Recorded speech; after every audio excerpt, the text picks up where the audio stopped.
Good day, everybody. Pour être plus clair et bref, le navire Yulika est venu au port de Dakar afin de changer l'équipage qui pendant le voyage avait menacé de faire grève jusqu'à ce qu'ils reçoivent les salaires dus au propriétaire du navire Yulika. Et à l'équipage. CE accent aigu MEUTE accent aigu lors du voyage depuis l'Italie vers le port de Dakar et a porté plainte auprès de l'Organisation nationale de la marine. Le propriétaire et gestionnaire du navire Eolika, Monsieur Dodora Relot, est venu en avion au Sénégal afin de résoudre le problème de l'équipage et d'approvisionner le navire en carburant. Soudain, Dodora Relot s'est retrouvé, ainsi que l'équipage du navire, en prison.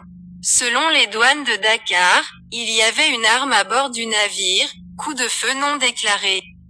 Le directeur du navire, Doudora, et l'équipage du navire, Yulika, ont passé 2 ans en prison au Sénégal. Pourquoi? Car 3 conteneurs d'armes à feu n'ont pas été déclarés aux douanes de Dakar. Voir un email envoyé avant l'arrivée du navire Yulika du gestionnaire du navire, Dodora, à l'agent maritime, Gabriel Bass, directeur général de Stam Sénégal. Bien sûr, je répondrai plus tard aux journalistes qui ne comprennent pas le droit maritime, et à d'autres qui écrivent des conférences philosophiques dans les journaux d'information. Et ce journaliste demande ce que fait le navire Yulika dans nos eaux en mer du Sénégal.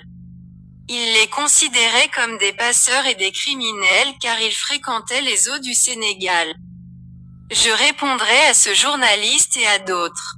Le navire Yulika est un tout petit navire, et pour traverser l'océan Atlantique jusqu'à l'Amérique du Sud, il doit de toute façon venir dans les eaux du Sénégal afin de parcourir la courte distance entre le Sénégal et l'Amérique du Sud. Les eaux du Sénégal et de tous les pays du monde sont un passage pour les navires et le navire a le droit de passer dans toutes les mers du monde si nécessaire.